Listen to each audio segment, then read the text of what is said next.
Hey, I'm Dr. Pilet, and I want to talk to you about the one emotion that is the hardest emotion for us all to experience. The one emotion that's the hardest emotion for us all to experience. And you're going to be surprised what it is. It's joy. Joy is the most rare expression that we have. And if you be honest with yourself and look at the world around you, you are pushed every day of your life not to be joyful. You get up in the morning, you're late for work, traffic sucks. I don't know about you guys, but it seems like everybody's out to cut me off.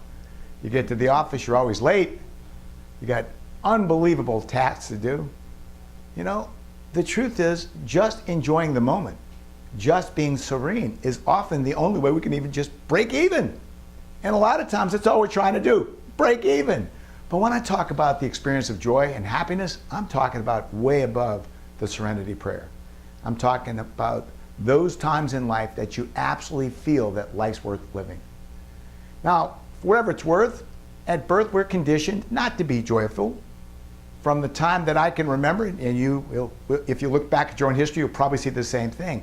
We're always taught that the most two important things we can do is A, accumulate money, assets, and B, establish yourself in some position or status that's noteworthy. I mean, that's why people go to school, go to college. If you look around here, drive down the street, you'll see everybody's advertising, get your bachelor's degree now, or get your med tech license now. The idea that when you have this label, when you have this status, oh my God, you'll be happy.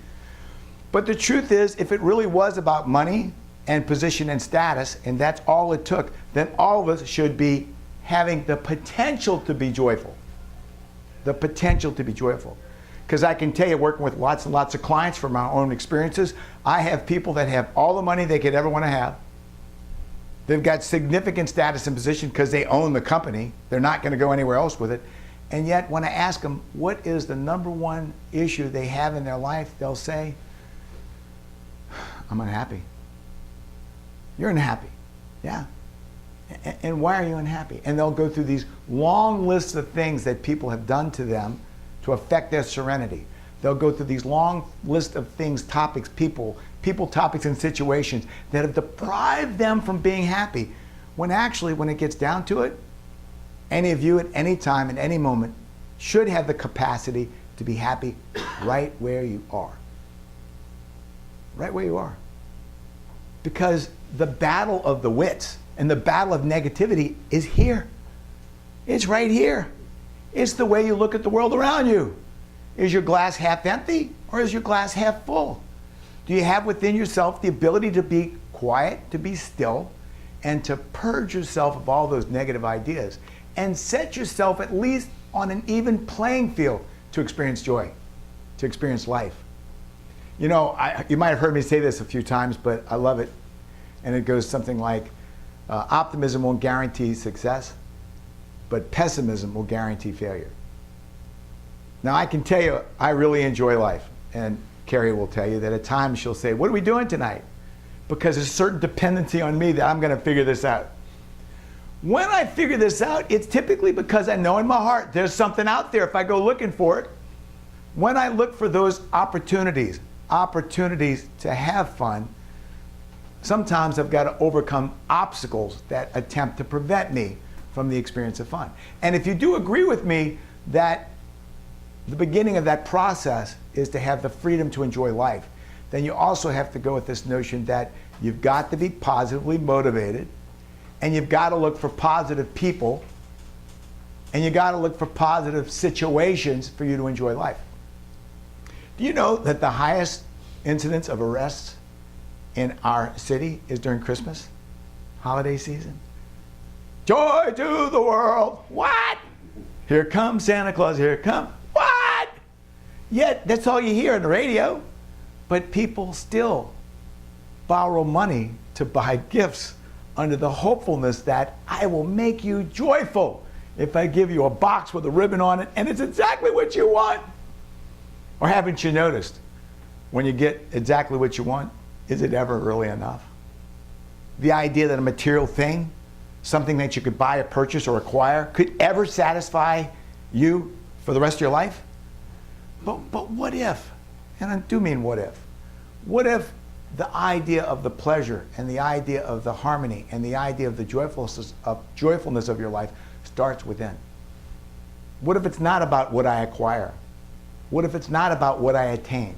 What if it's not about the diploma or the license or the nice, beautiful car that everybody wants to see you in? What if it's truly about inner peace? Can I be serene? Can I be happy? Can I walk into a situation and turn on like a light bulb? You know, today we've been talking about listening, the ability to listen to others. And I will tell you, I have lots of friends and they don't listen well. I gave you an example earlier about how I had a friend that I had seen for lunch the other day, and he said, "How was your day?" And I said, "My God, this was the worst week ever." Now, to me, the next question should have been, if there was some interest, "Oh, what happened? What was that about?" But instead, the response was, "Yeah, I have weeks like that too." And off we're going, off we're running. So the idea that people really don't care about us, they don't show us that they care, they don't give us that feeling, they don't give us that reflected idea of, whoa, wait. Love. What is it to be unconditionally appreciated and unconditionally loved because you're just a good person? But it has nothing to do with your financial assets or your status in life. Don't you think your kids go through that too? Don't you think our children also go through that? Where they can see mom and dad are so busy, so caught up in the daily rituals of 8 to 5 plus hours at nighttime and working weekends. I got laundry to do, I got grass to cut, I got all this. And your kids are saying, "Well, wait a second, I'm wired to be happy." I have a parenting program. And one of the first things I teach in the parenting program, one of the first questions I ask in the parenting program is, what do you think the purpose of childhood is according to a child? Assuming they can intellectually speak to you and give you that. And I will tell you, after you ask a lot of questions and boil it down, you're going to get down to one answer. Kids want to have fun. Not doing homework is because I chose to not do homework so I can have fun. Not cleaning my bedroom or making the bed or cleaning the room, etc., is just not fun. So I don't do it. And kids stay away from those things that are not fun. But then all of a sudden you're 18, 19 years old, and what are you taught? Got to make a living, got to put money in the bank, got to have position and status, got to get a degree, and now you're working during the day, going to school at night, weekends become, I mean, look at it. Take the days of a month, subtract the work week and the hours, and then the laundry, children, careers, and chores. Take those hours out, okay? And then take that 30-day month and look at how many days did you actually have the opportunity to enjoy life. And you're going to be astonished. You're going to be stunned. Where sometimes you find out, my God, in a 30-day month, that's maybe only 4 days that really is set aside for me to have fun. But because I haven't allowed myself to have the mindset of pleasure, of enjoying people. You know, I'm a professional therapist in the state of Florida, and I have been for a long, long time. And yet, you have no idea of the number of people I've worked with that after they finish one of my programs in, unfortunately, a bad topic, anger management, you know, stress management, parenting, etc. There's a very small percentage of them, but they do come back and they say, guess what? I plugged the holes in the boat. The boat's not sinking anymore. Thank you, Dr. Pilet. You did that for me. Now can you teach me how to plane this boat off?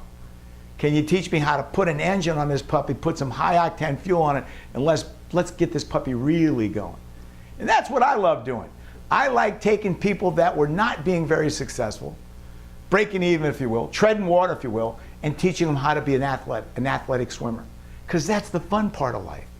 So when I ask you to think about this notion of joy, the idea of being in the moment, that you allow yourself to relinquish all those things that weight you down.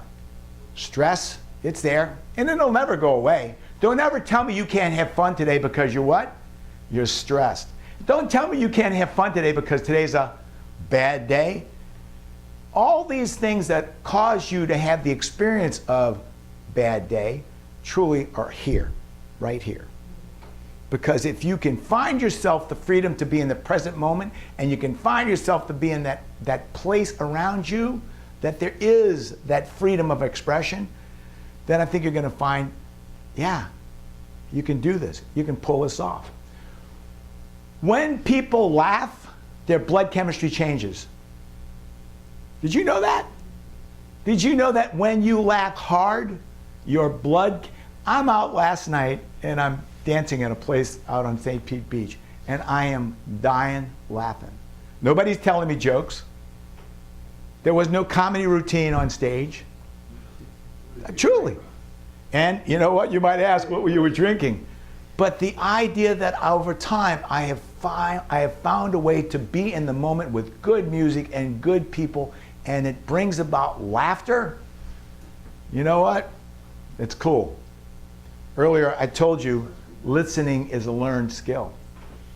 I'm going to tell you right now that experiencing the joy of life is also a learned skill. You have to endeavor to do this on purpose.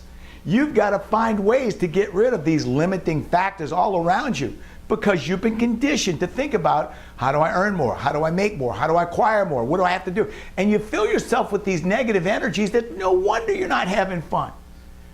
But at the same time, if you can learn to do this and push it down and rise above it, and then just say to yourself, you know what? You can't take joyfulness away from me. I have to give it to you.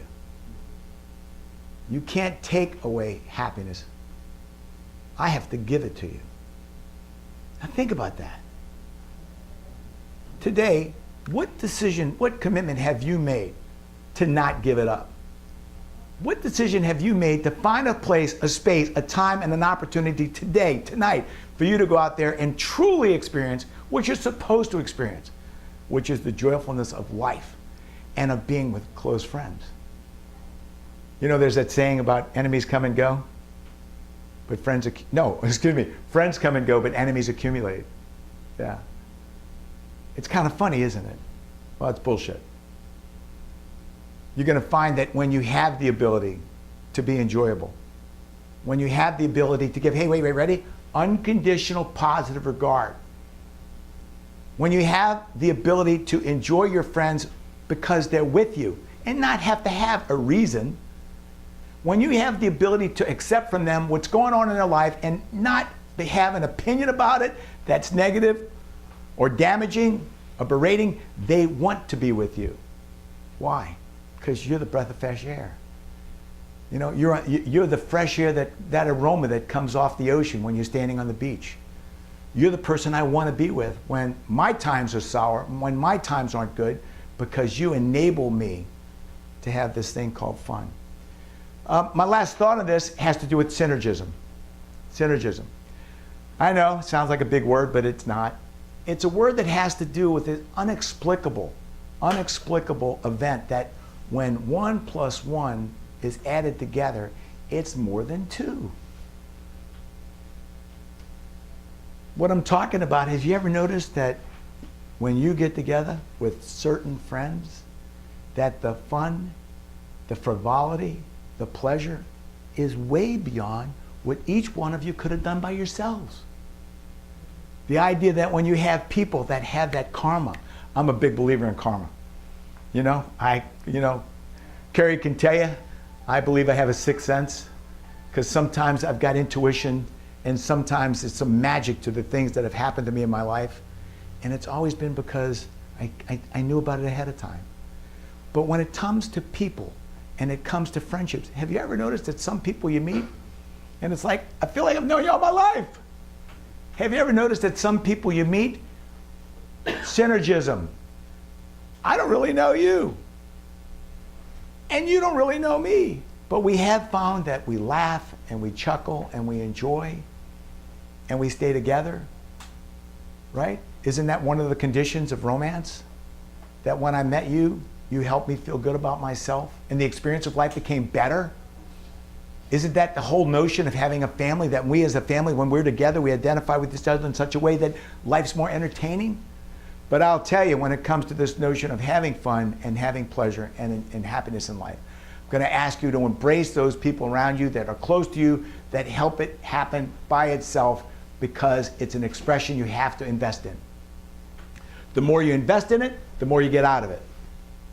And the more you get out of it, those dark moments tend to fade away, and the pressures of life tend to just, they're not important anymore. I don't know about you, but I've had friends that said, I can't wait till Friday at 5 o'clock. Why? Because I'm going out. What were they saying? They were talking about the mindset that once I put work away, I have the ability to free myself to enjoy something. Well, you know what? We don't have to have the excuse of work. All we have to have is the determination and desire to enjoy life and make it the best. Remember, anybody can make a bad situation worse, but it takes skill to make one better. Hey, look, I hope you've enjoyed my ideas on harmony and joy. And please, check my website out. I've got more out there. I'd love you to learn more. Thanks. I'm Dr. Pilet.